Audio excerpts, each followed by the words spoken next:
Tout d'abord, je voudrais vous remercier aussi les populations du village de Tumbifara. Nous sommes venus aujourd'hui avec les services techniques, le maire de la commune de Michel Selimana, commandant de brigade, les militaires de l'unité de Sonkonkou et quelques chefs de service pour venir rencontrer les populations de Tumbifara. Comme vous le savez, depuis quelques jours, on nous a signalé quelques problèmes que les populations seraient confrontées suite à l'installation de sociétés étrangères sur le long de la Falémé, mais malheureusement qui sont au niveau du territoire malien. Suite à ce signalement, nous avons dans un premier temps interpellé les services de sécurité, soit l'armée et la gendarmerie, qui ont fait le déplacement pour venir rassurer les populations d'abord, assurer leur sécurité, mais aussi les inviter à une parfaite collaboration pour pouvoir régler les problèmes auxquels elles sont confrontées. Et suite à cela, il y a quelques jours, on nous a signalé la découverte de cadavres de bovins, mais aussi l'incursion de pocolins appartenant à une société étrangère sur le territoire sénégalais. Et suite à cela, les populations, suite à leur engagement, leur détermination, sont arrivées à arrêter les responsables et les mettre à la disposition des forces de sécurité, soit la gendarmerie, et la gendarmerie aussi à son tour les a mis à la disposition de la justice. C'est ces raisons qui nous ont poussé, nous, autorités administratives, à faire le déplacement pour s'enquérir de la situation, mais aussi rencontrer les chefs de village et les populations. Et au-delà même de la question de l'exploitation minière sur la Falémé, recueillir leurs préoccupations, leurs difficultés et les remonter auprès de l'autorité.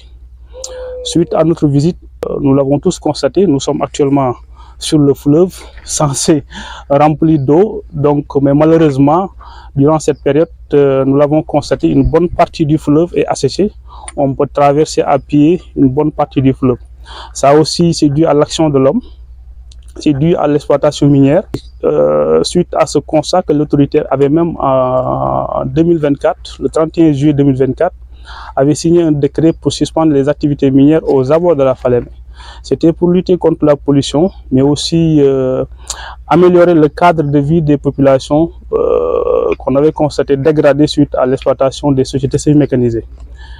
Et cette mesure que nous sommes en train de suivre avec les forces de défense et de sécurité, avec aussi la collaboration des populations, pour que toutes les activités minières sur la Falémé, qu'on puisse les interdire, et aussi prendre les dispositions appropriées pour améliorer le cadre de vie des populations. C'est ça l'objet de notre visite.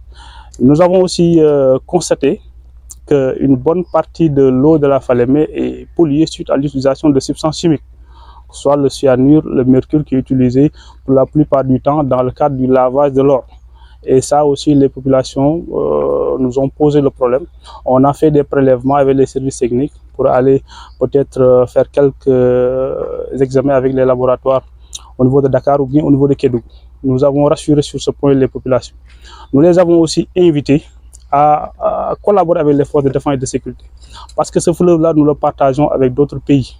Donc le fleuve n'appartient pas au Sénégal. Mais sur la partie située sur le territoire sénégalais, nous prendrons les dispositions appropriées pour vraiment le protéger, mais pour que les activités minières puissent cesser sur cette partie. Et sur ce, nous pouvons les rassurer davantage que les services de sécurité seront de plus en plus fréquents sur cette partie pour faire respecter le décret suspendant les activités minières. Par rapport aussi à la poursuite de l'autre côté, ça, l'autorité est informée.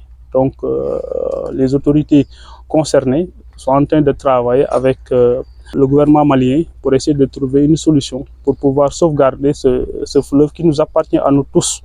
Parce que beaucoup de populations qui vivent sur le long de la Falémé vivent de l'agriculture, mais aussi de l'élevage. Si la Falémé est polluée, ils n'auront plus d'eau. Ils n'auront plus d'eau pour déjà leur septel. Ils n'auront aussi plus d'eau pour pouvoir s'activer à leur activité principale qui est l'agriculture.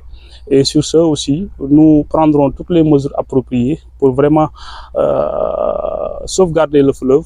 Nous remercions les populations aussi pour leur engagement, mais aussi leur collaboration. Nous remercions aussi l'armée et la gendarmerie pour leur présence permanente aux côtés des populations, pour leur sécurité, pour les rassurer davantage, parce que nous sommes à la frontière et ce n'est pas évident. Déjà, avec l'enclavement, donc les populations ont besoin de la présence des forces de défense et de sécurité, mais aussi de la présence de l'État, pour leur rappeler que l'État est à leur côté et que toutes les mesures appropriées seront prises pour les accompagner, pour améliorer leurs conditions de vie.